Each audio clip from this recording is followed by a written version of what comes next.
On February 19, 2013, the guests at the Cecil Hotel in Los Angeles started to complain about the dirty brown water flowing from the taps. There were also problems with the water supply and pressure, so they told the hotel workers to check and fix it immediately. The person assigned to the job was maintenance worker Santiago Lopez. He headed to the roof to check the tanks and find out the source of the water issues. What he saw was, indeed, a problem. A haunting and mysterious one. He found the body of a woman floating face up and was completely naked. It was Elisa Lam, a Canadian tourist who had gone missing since January 31st. That means she had been floating inside the water for about 3 weeks, while the guests were drinking tap water and using it to brush their teeth and for taking baths. It was a gruesome and sickening incident. Authorities had been searching for Elisa for weeks. They didn't know that she was just there, floating inside one of the hotel's water tanks. One of the creepiest things to come out of the investigation was the surveillance footage showing Elisa acting strangely inside an elevator. This was the last time she was seen alive. She's seen exiting and re-entering the elevator, gesturing and talking in the hallway outside. She's pushing the elevator buttons, poking her head out sideways, as if checking if someone was after her. She glances out of the elevator several times before stepping out of it entirely. Nobody else was captured by the camera except her. Investigators and others who are following the case believe that Elisa, who was suffering from bipolar disorder, was experiencing a manic episode at the time of her death, as seen in the footage. She happened to find her way to the roof, climbed the tank, and then fell. She likely cried for help, but sadly, no one heard her. On the 21st of February, the Los Angeles Coroner's Office issued a finding of accidental drowning, with bipolar disorder as a significant factor. Based on the autopsy report, there were no signs of foul play. This is the theory that most supported by Detective Wallace Tennell, the lead investigator in the Elisa Lam case. Elisa had a history of bipolar disorder, and her family was aware of a treatment process and medications. Her sister even told authorities that she took mood stabilizers, antidepressants, anticonvulsants, and anti-epileptic pills. The toxicology report stated that she recently took a mood stabilizer and antidepressant, but she hadn't taken her antipsychotic medication on the day that she died. These conclusions suggested Elisa might not be taking her medications properly. Detective Tennell said that probably the tank was full when Elisa got in. However, as guests used the water, the level dropped to a point where she could no longer escape. Amy Price, the hotel manager at the time, strongly supports this theory. She said that Elisa was originally booked in a shared room with 2 other roommates, but complaints of odd behavior forced them to move her to a private room by herself. So maybe she was already hallucinating, thoughts totally out of control due to a lack of proper medication, and her roommates were so bothered by her bizarre actions. Many could not accept this result though, probably because there are so many details that come into play in this case. One of them is the notorious reputation of the hotel she stayed in. They believe that there is a deeper mystery in this tragedy, and that it took the life of a beautiful young woman who was just hoping to have some fun. Elisa was a shy, introverted person. She expressed herself by writing in her blog and sharing random pictures that resonate with her personality. Just like many of us, Elisa went through intense mental challenges that pushed her to want to go somewhere else. She wanted to get out of her comfort zone and try new things. She wanted to travel and to see the world. She thought that one of the best places to start was the US, not too far from her home Canada. She considered that West Coast tour as a short solo getaway from her studies at the University of British Columbia in Vancouver. She probably thought, finally, some exciting adventures ahead. At first, her parents didn't want her to go alone. Elisa was just 21 years old, and her parents, who are immigrants from Hong Kong, were a bit conservative and strict. Eventually, they agreed as long as she would call and message them every day.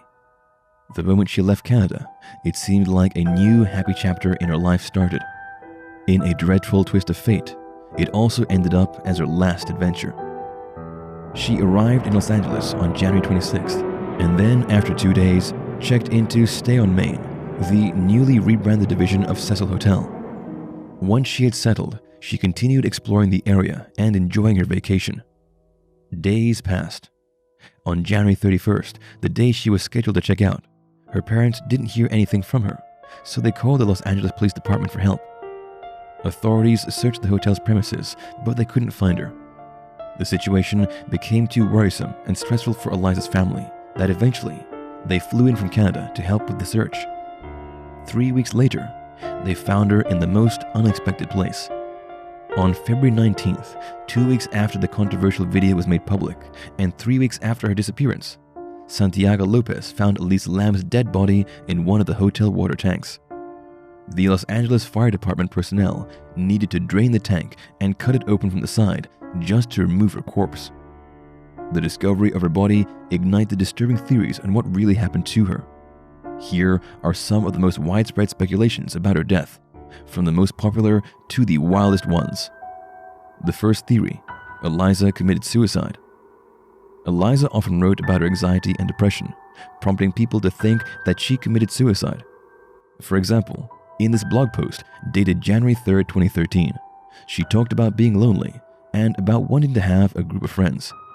It seemed like she felt isolated and alone. In December 2012, she mentioned being down and having an unhealthy sleep routine. She was clearly having a hard time dealing with her melancholy. Remember that apart from grief, she was also suffering from bipolar disorder. According to a 2019 study, as many as 60% of bipolar patients attempt suicide at least once in their life. Bipolar disorder increases the risk of suicide. People experiencing extreme mental challenges are also known for acting in most unexpected, heartbreaking ways. Also, when experiencing manic episodes, a typically introverted, serious, and shy person may turn into a completely different individual. We will never know the truth about what exactly was inside Elisa's mind when she climbed Cecil Hotel's roof. Sadly, far too many people with this condition take their own lives. So, if she did commit suicide, how did she reach the water tank? One of the key details detectives looked into was how easy or hard it is to access the roof and the tanks. Hotel staff had always maintained that the door leading to the roof would set off an alarm if opened by an unauthorized individual. They claimed that the only way to get to the rooftop would be to climb the ladder on the building's side, just a slip away from instant death. But Elisa's family stand by what they believe in, that there was negligence on the part of the hotel. Elisa's parents, David and Elisa Lam, filed a wrongful death suit against the Cecil Hotel months after their daughter's body was discovered. Their lawyer stated that it was the hotel's duty to inspect hazards in the property that present risks to their guests. Cecil Hotel filed a motion to dismiss the suit, with their attorney arguing that they had no reason to think that someone would be able to reach the water tanks.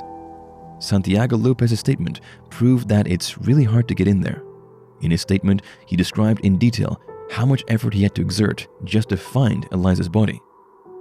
He said he took the elevator to the 15th floor before walking up the stairs leading to the roof. Then, he had to turn off the rooftop's alarm and climb up on the platform where the hotel's 4 water tanks were located. Lastly, he had to climb another ladder just to reach the top of the main tank. When he got there, he noticed the hatch to the main water tank was open. He looked inside and saw Elisa lying face up in the water, about 12 inches from the top of the tank.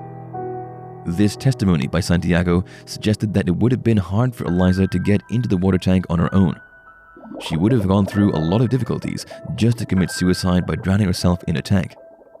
However, this Chinese vlogger proved how easy it was to access Cecil Hotel's roof. This video is in Chinese, but to summarize, it showed how easy it is for a person to get to the rooftop and water tank via the fire escape ladder. The vlogger found that there are 2 ways to enter the rooftop. First, through the door that can only be accessed by employees and was protected with an alarm. The second was the easier route, through the fire escape, the faster passage Elisa may have taken. If she entered the door with the fire alarm and the alarm was triggered, the sound would have reached the front desk and the 2 top floors of the building, but it didn't. While pieces of evidence recovered didn't support the idea that Elisa ever intended to harm herself, people still believe that perhaps authorities missed something. It's so easy to access the roof, though I have to say that there is one significant detail that can completely debunk the suicide theory. When Eliza was moving around Los Angeles, she went to a bookshop called The Last Bookstore. I know, eerie name. This bookstore is owned by Katie Orphan, one of the last people to see Eliza alive. She remembered her buying books and music for her loved ones back in Vancouver, so it's clear that she was looking forward to going back to Canada safe and sound. She bought lots of gifts that were intended to be given away to her family and friends. Suicide wasn't part of the plan, unless she changed her mind moments after that. Now, speaking of The Last Bookstore, let me share with you a chilling coincidence that was quite hard to believe at first. There is a striking connection between this bookstore and the cemetery where Eliza rests today. Web sleuths searched The Last Bookstore's domain and found a postal code in its registration information, V5G4S2. When you put that postal code into Google Maps, it pinpoints Forest Lawn Memorial Park in Burnaby, Canada, Eliza's final resting place. Some say that this was nothing but a weird coincidence. In TwoNet, lastbookstore.com's domain registrar is based in Vancouver, and their building is located near the cemetery. That's it, nothing else. If we don't put the exact coordinates in Google Maps, it puts the pin in the wrong place.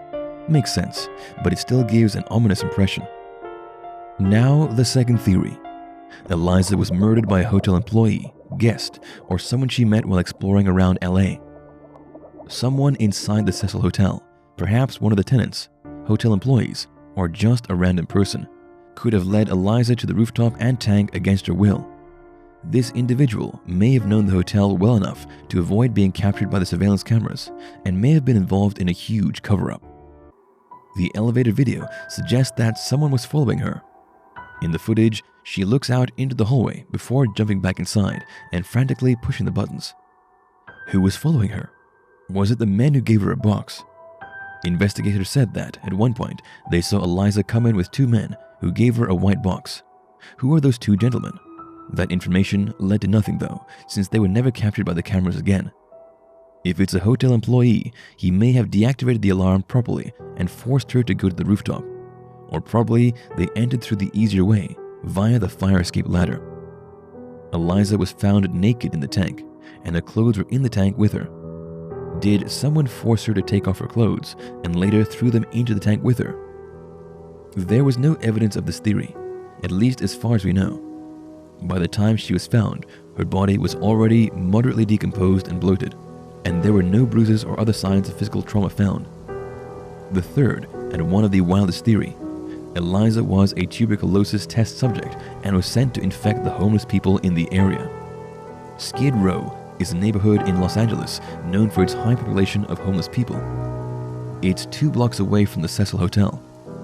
In 2013, a tuberculosis outbreak sparked in the city, and the spread of infection was most especially severe in Skid Row.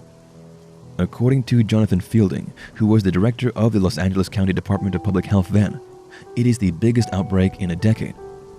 They were searching for more than 4,500 people who may have been exposed to the illness. The situation was so severe that scientists were sent to the city to help determine why the disease was spreading and figure out how to prevent it from spreading further. People theorized that Eliza was a test subject for a new type of tuberculosis medication and that she was sent to infect homeless people in downtown LA to contain their population. This theory also suggests that the strange behavior Eliza exhibited in the elevator was linked to the side effects of anti-TB medication. The new strain of tuberculosis started to spread in LA just days after Eliza's death, so people thought that she was somehow involved. Surprisingly, they found another striking coincidence. A tuberculosis test that bears an odd resemblance to Eliza's name actually exists. The Lam ELISA test, which stands for lipoarabinomannan, LAM, enzyme-linked immunosorbent assay, ELISA, is used by many health professionals to detect the illness. The British company that produced the tests, MyBiosource, was founded in Vancouver, British Columbia, where Eliza was from. The university she went to, the University of British Columbia, was also involved in tuberculosis research at the time. However, Eliza's autopsy also revealed that she did not have tuberculosis. Still, an interesting theory, right? Fourth, the spookiest one. Her death was eerily similar to the 2005 movie The Dark Water. Have you seen the 2005 supernatural horror film The Dark Water?